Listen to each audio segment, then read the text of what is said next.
करते हैं। शुरू करने से पहले एक पॉजिटिव थॉट से शुरू करते हैं। कहते हैं कि your mind is a magnet, if you think of blessings you attract blessings. आपका दिमाग जो है एक मैग्नेट की तरह है, इसलिए हरदम अच्छे बात जो है आपके दिमाग में कल्टीवेट करते रहो ताकि आपकी जिंदगी में खुशहाली आए।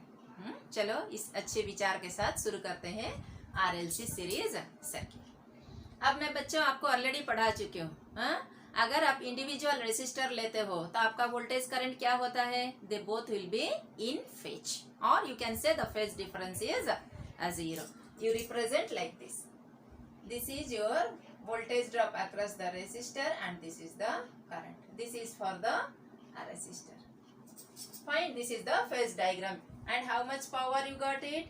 It is V0 I0 by 2. उसी तरह आप देखें कि इंडक्टर अगर आप लेते हो तो आपका क्या होता है? वोल्टेज करंट जो होता है उनके बीच में 90 डिग्री फेज डिफरेंस होता है। That current lags behind the voltage by pi by 2. तो लैग करता है तो हम उसे कैसे प्रेजेंट करते हैं? ऐसे दिखाते हैं। ये है आपका करंट, ये है वोल्टेज। तो ये रहा 90 डिग्री पीछे, और आप ये बोल सकते हो कि वोल्टेज 90 डिग्री आगे है। तो ये रहा बात किसके? फेज रिलेशनशिप का, इंडक्टर का। और पावर क्या होता? एवरेज पावर 0 हो जाता। ऐसे भी दिखा सकते हो आप, या ऐसे भी दिखा सकते हो। कैसे? और एक तरह इस तरह भी दिखा सकते हो। करंट लैगिंग होनी चाहिए। तो ये करंट है, ये आपकी वोल्टेज ड्रॉप अक्रॉस इंडक्टर है। ठीक है, दोनों सही है ना? क्योंकि देखो हमारा टारगेट है कि वोल्टेज जो है लीड करे या करंट लैग करे। इंडक्टर में हो गया सेटिस्फाई। अब मानो चलो कैपेसिटर। कैपेसिटर में क्या होता है? Current will lead the voltage by pi by 2। Okay, तो उसके लिए क्या करोगे? Current Leeds voltage. तो ये करंट है तो ये आपका वोल्टेज है 90 डिग्री। किसका है ये? कैपेसिटर का। या ऐसे दिखा सकते हो आप इसे, आपका करंट जो है लीड होता है, वोल्टेज जो है लैग होता है। किसमें? कैपेसिटर में। तो ये हो गया आपका कैपेसिटर का, ये हो गया आप दोनों का इंडक्टर का। You can represent in any way. This is the phasor representation for inductor और कैपेसिटर का। अब पावर ड्रॉप क्या होता है? इन दोनों का एवरेज पावर ड्रॉप जो होता है P एवरेज 0 होता है, लेकिन रेसिस्टर का V0 I0 by 2 होता है। कोई बात? अब चलते हैं सीरीज RLC के। और देखो मानो ये आपका सीरीज RLC है, RLC। आप इसमें AC सप्लाई दे रहे हो, ठीक है? तो आप AC इनपुट दे दिए, तो ये क्या हो गया? RLC। इसमें आप करंट फ्लो हो रही है, ठीक है? अब देखो, there are two methods to do the analysis of RLC series circuit. 2 method से कर सकते हैं। पता है क्या क्या है? एक है फेजर मेथड, दूसरा है एनालिटिकल मेथड। जल्दी से लिख लो। एक है हमारा फेजर मेथड और सेकेंड मेथड है that is called as analytical method. तो पहले देखते हैं फेजर मेथड। हेडिंग बना लो, फेजर मेथड। ये फेजर मेथड जो है, हम ये फेज के डायरेक्ट यूज करके हमारा इक्वेशन बना लेते हैं। चलो कैसे? देखो मेरा वोल्टेज करंट का जो है डायग्राम डायरेक्ट ले लो। ये कौन सा है? ये मेरा रेसिस्टर का है। तो ये हुआ VR, ये IR, करंट एक्रोसिटी। ये सबका करंट ले लो कॉमन, IR का भी, L का भी, C का भी। अब देखो हमारा जो इंडक्टर का है वो कहाँ पर है? ऊपर है। इसे लेके चलो ऊपर। ये हो गया, क्योंकि इंडक्टर में क्या होता है? Current is lagging, voltage is leading. तो हो गया। कैपेसिटर में क्या होता है? Current is leading, voltage is lagging. तो ड्रॉ कर दो। ये क्या हो गया? BC हो गया। और इनके बीच में भी कितना? 90। यहाँ के बीच में भी 90। हो गया हमारा फेजर डायग्राम। अब मैं चाहती हूँ इसका रिजल्टेंट हमें मिले। तो रिजल्टेंट कैसे मिले? 11th क्लास में पढ़े थे या +1 साइंस में पढ़े थे। You need to find the resultant. Now see, if two forces are equal and opposite, then what is the net resultant force? Is nothing but the subtraction of the forces. Fine. So what we will do? The resultant of this vector will be, it will be like this. This is your current. This is your voltage drop across the resistor. Now if you take like this is your VL minus VC. Okay, now this is the 90. Now resultant will be like this. This is your finally V resultant. So what is the resultant formula? V resultant equal to VR square plus VL minus VC whole square root. Clear? Huh?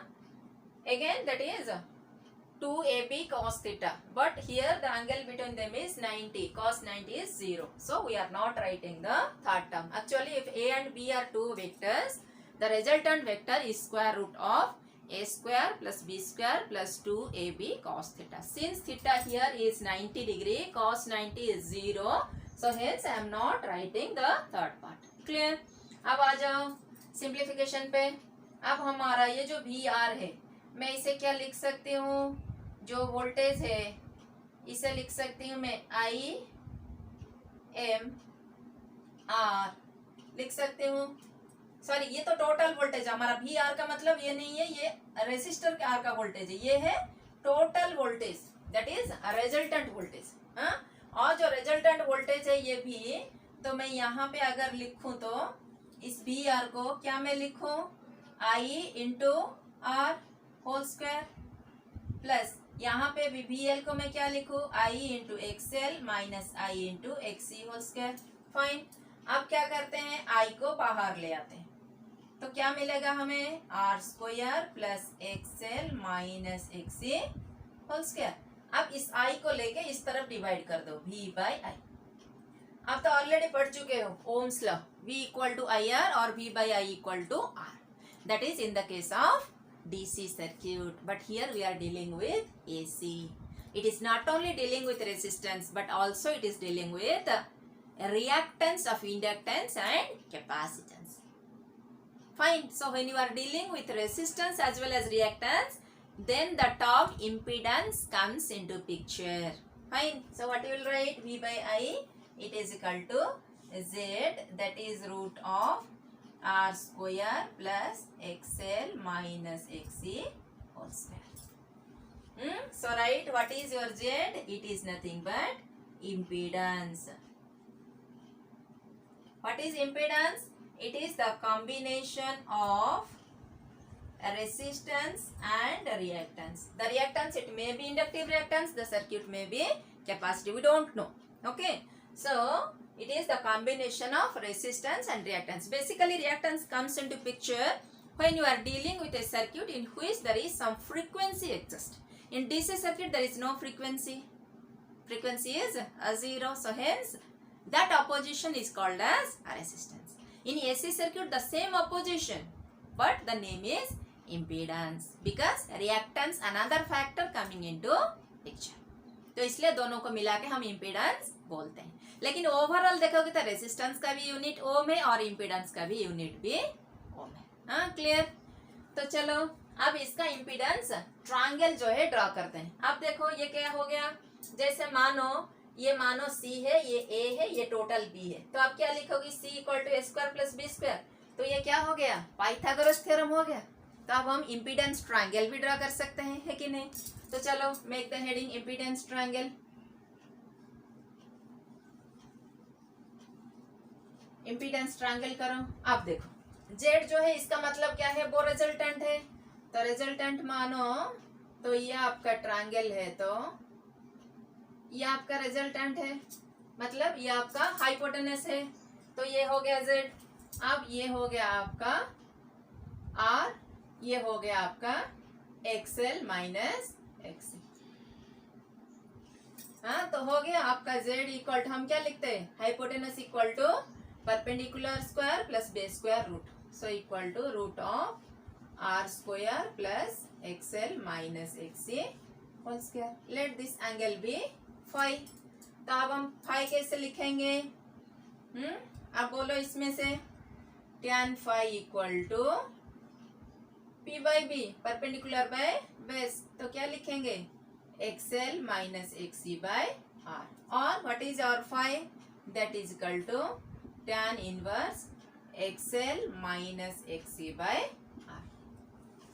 मिल गया हमें phase और total impedance of the circuit. Clear? तो this is the way of phasor representation of your series RLC circuit. Take the snapshot.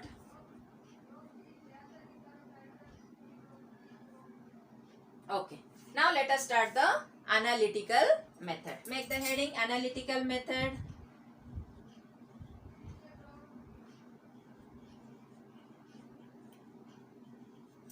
Analytical method में क्या करते हैं? वही series RLC वाला सर्क्यूट ले लो. RLC ले लिए. आप क्या करो? AC सप्लाई दे दो. तो ये क्या हो गया बेटा आपका? AC input. ये हुए RLC. करंट आपका फ्लो हो रहा है I. तो एनालिटिकल मेथड में क्या करेंगे? We'll apply the direct mathematical KVL formula, Kirchhoff's voltage law or Kirchhoff's voltage rule. So what KVL states that? मानो ये आपका AC इनपुट जो है, let it be equal to V naught sin omega. Clear?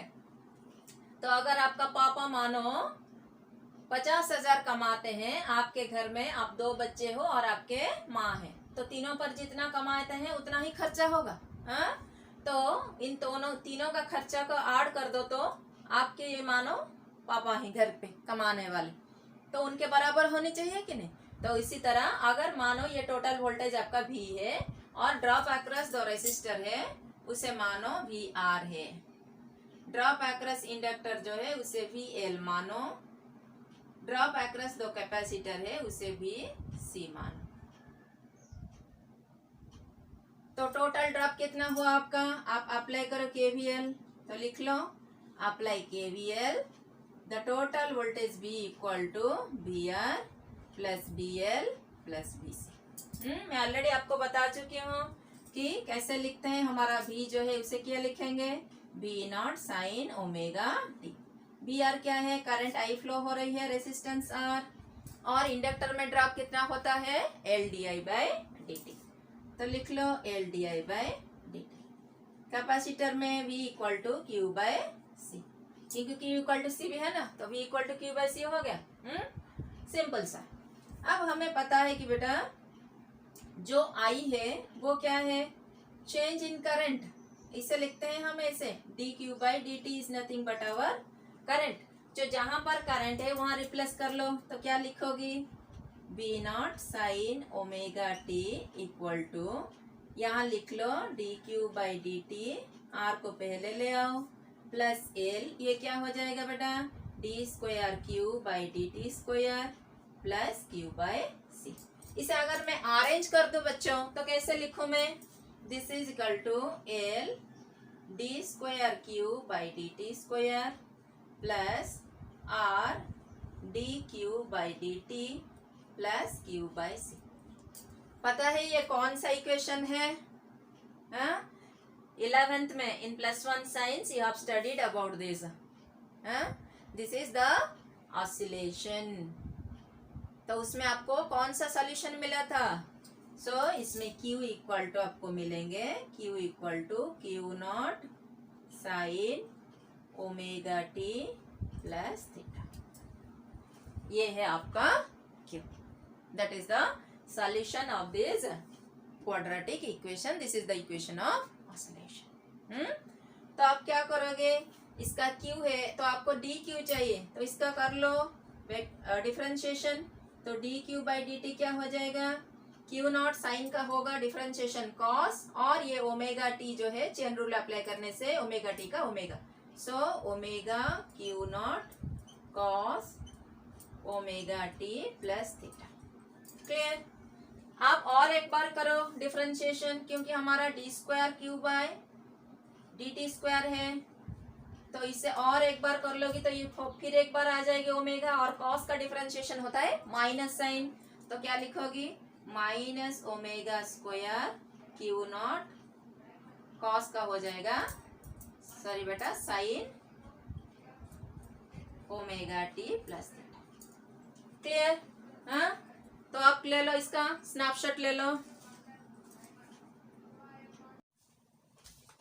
चलो बच्चों continue करते हैं यहाँ से। हमारा एनालिटिकल मेथड का हमारा ये मिल गया आपका सिंगल डिफरेंशिएशन, ये डबल डिफरेंशिएशन। तो आप सब्स्टिट्यूट कर लेते हैं हमारा इक्वेशन में। यही हमारा इक्वेशन था ना, ये वाला, इसे इक्वेशन 1 लिख दो। फाइन, आप सब्स्टिट्यूट करते हैं। चलो तो क्या लिखोगी, V naught sine omega T equal to, अब सब्स्टिट्यूट करोगी तो पहले क्या लिखोगी, एल।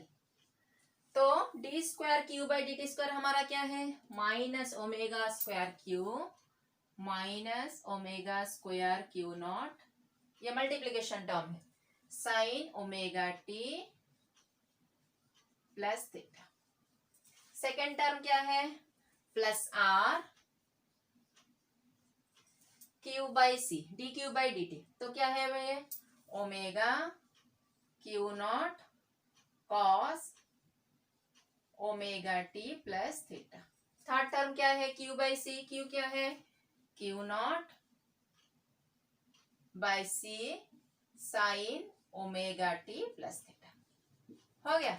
अब देखो हर किसी में हमारा टर्म क्यू नॉट कॉमन है, तो इसे बाहर ले लेते हैं।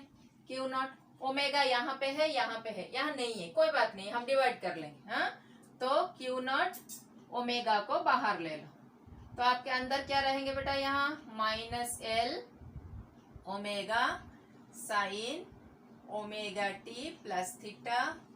यहाँ पर क्यू नॉट ओमेगा गए तो बचे क्या, R cos omega T plus theta. इसमें क्या, क्यू नॉट गए बाहर, ओमेगा है नहीं तो ओमेगा डिवाइड कर लेंगे, तो 1 by omega C sine omega T plus theta. Close the bracket, बंद करो। हाँ, हो गया बंद। अब क्या करते हैं, ये ओमेगा क्यू नॉट है बाहर। अब पता है ओमेगा एल क्या है, XL. XL equal to omega L, substitute कर लो, तो minus XL sine omega T plus theta plus R cos omega T plus theta. और ये क्या है बेटा, 1 by omega C, this is X C, capacitive reactance, so sine omega T plus theta. हुआ, सही चल रहे हैं हम। हाँ, अब क्या करो, आगे देखो, ओमेगा एक्स नॉट, मैं इसमें दोनों कॉमन है, कॉमन ले लूं तो क्या लिखूं मैं, sine omega T plus theta, बाहर ले लो तो बचा क्या, X C minus X L. और यहाँ पे क्या है देखो, R cos omega T plus theta. बंद करो ब्रैकेट, हो गया। हाँ, अब देखो ये जो फॉर्मेट है ये किसी जाना पहचाना सा लग रहा है, कैसे इसे थोड़ा तोड़ मरोड़ कर ले कि ये हमारे फॉर्मेट में आ जाए। मैं क्या करती हूँ, यहाँ z डिवाइड करके z मल्टीप्लाई कर लेते हैं। चलो देखते हैं क्या होता है। यहाँ z मल्टीप्लाई करें, यहाँ z को यहाँ डिवाइड करें, यहाँ मल्टीप्लाई कर दे, कुछ गलत नहीं ना, सही करें। हाँ, अब देखो क्या होता है, ऐसे करने से ट्रायंगल में रिप्रेजेंट कर देते हैं तो डायरेक्ट आ जाएगा ये। हाँ, याद है ना हमें इम्पीडेंस ट्रायंगल कैसे आया था हमारा, ये था हमारा फाई, ये था z, ये था r, ये था हमारा xc माइनस xl। तो xc minus xl by z मतलब ये आपका परपेंडिकुलर है, ये बेस है, ये हाइपोटेनस है। तो xc माइनस xl जो है p है, z जो है, तो p बाई h मतलब साइन फाई। तो क्या लिखोगे इसे, z ओमेगा क्यू नॉट और लेंटो, ये क्या हो गया, sine omega T plus theta into sine phi plus R by Z, B by H कौन होता है, cos phi, so cos phi into cos omega T plus theta. Close the bracket. अब ये किसका फॉर्मूला है, sine A into sine B plus cos A into cos B, this is cos A minus B. तो हम क्या लिखेंगे, cos omega T plus theta minus phi. हुआ, हमारा लेफ्ट में क्या है, that is B M sine omega T. Clear. तो हमें पता है जब भी हम लिखते हैं B M sine omega T तो राइट तरफ भी वही होना चाहिए कि नहीं? हाँ, तो अब इसका मतलब ये क्या हो गया आपका, हम क्या निकालना चाहते हैं बेटा, हमारा टारगेट क्या है? We want to find out finally what is our current. So I equal to what will write? B by R. Here it is B by Z. If I write IM, then it is BM by Z. Side. So can I take this BM to this side? If I take this BM to this side, now what it is? IM. Fine. Can I write it as IM sin omega t equal to omega q naught whole into cos omega t plus theta minus phi. Clear? So if I am writing here Im sin omega t, then it's very clear that my current here, this is also definitely it is Im. So what is Im? You are getting Im equal to omega q naught. And what about the phase? The current phase is omega t. This is your phase. Theta minus phi is the phase. So how will write your phase? Theta minus phi equal to, let it be minus pi by 2. Then what is our theta? It is equal to phi minus pi by 2. Okay. Now we are getting the same conclusion from it as we are getting from your phasor method. Analytical method में जो मिल रहा है हमें, phasor method में भी हमें वही मिला था. हाँ, है कि नहीं? तो इससे हम क्या कंक्लूड करते हैं कि यहाँ पे हमें जो मिला, इससे क्लियरली पता चल रहा है ना कि हमारा जो z है that is equal to root of r square plus XL minus XC whole square, और tan फाई जो है that is equal to xl minus xc by r. We got the same result. हाँ, दोनों के लिए, चाहे वो एनालिटिकल मेथड हो चाहे वो आपका फेजर मेथड हो, दोनों मेथड में आपका आंसर सेम है. लेकिन जो इम्पोर्टेंट बात है मैं बतानी भूल गई बच्चों, कि हमारा जो फेजर मेथड है उसमें एक ड्रॉबैक है. Because we are not considering from the beginning. We are assuming that by giving 220 voltage supply itself, we started the derivation. So, for every circuit, there is some transient response. Do you know what do you mean by transient response? As soon as you switch on the supply, there will be sudden change in some circuits. So, that response is called as transient response. And what we get in phasor representation, that is nothing but your steady state response. और यहाँ पे analytical method पे हम जो कर रहे हैं इसका है कि it is giving the general solution, means it is the combination of the transient response as well as your steady state response. So your analytical method is the best method to find the solution of RLC circuit. Clear? चलो अब next important एक concept देख लेते हैं जिसे बोलते हैं resonance. You can take the snapshot. Okay. Now make the heading, that is resonance. What is resonance? Resonance का मतलब है it is a frequency at which natural oscillations occur. Or what you can say, it is the tendency of the circuit to oscillate at a particular frequency. That is called as a resonance. जल्दी से heading बना लो. What is resonance?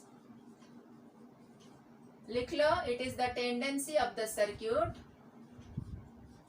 It is the tendency of the circuit.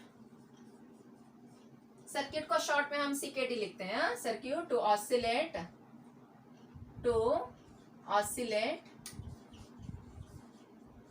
Eight a particular frequency. This frequency is called as a resonant frequency. तो कब होता है resonance? ये series RLC circuit में होता है. कंडीशन पता है, जब हमारा inductive reactance is equal to capacitive reactance. So what is the condition of it? Resonance condition when your XL equal to XC. What is XL? Omega L. What is omega C XC? 1 by omega c. Fine. So do the cross multiplication. So what you will find? Omega square LC equal to 1. So omega square equal to 1 by LC, and what is omega is nothing but 1 by LC. This is nothing but you are getting resonance, so better mention omega naught. This is your resonant frequency in terms of radian per second, because it is angular frequency. If I want linear frequency, you know omega equal to 2 pi f. Now substitute it. So 2 pi f naught equal to 1 by root of LC. Implies what is f naught equal to 1 by 2 pi root of LC, this much of hertz. Clear? Then what is important, one of the beautiful thing is that in resonance, what will happen to impedance? You know your impedance is R square plus XL minus XC whole square root. Am I right? तो अब condition क्या बता दिया resonance का, XL equal to XC.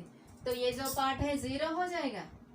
तो आपका impedance अब क्या हो गया, रेजिस्टेंस में कन्वर्ट हो गया. Means under the condition of resonance the impedance is resistance, even you can say it is very minimum. If you draw the graph for resonance, then you will get this type of bell shape. What it indicates, this is nothing but your omega, this is nothing but your current I naught. It is, if suppose it is giving you 200 ohm, it will give you 100 ohm. If you again you take here, you will find here 300. So these are all your resonance frequencies, omega naught. But when it is occurring at higher resistance, you will find your flatten of the curve. But if you want sharp tuning, then you should go for lower resistance. You will find maximum current, that is called as a resonance. Bounce तो नहीं हो रहा है ना बच्चों? हाँ, समझ में आ रही है? अब प्रैक्टिकल एप्लीकेशन रेजोनेंस का पता है? हाँ, पुराना टीवी देखे हो ना, जहाँ एक ट्यूनिंग बटन होता है. कोई भी चैनल ट्यून करो, सुनाई नहीं देता, हम ऐसे ही करते हैं, कान देके ऐसे धीरे धीरे ट्यून करते रहते हैं.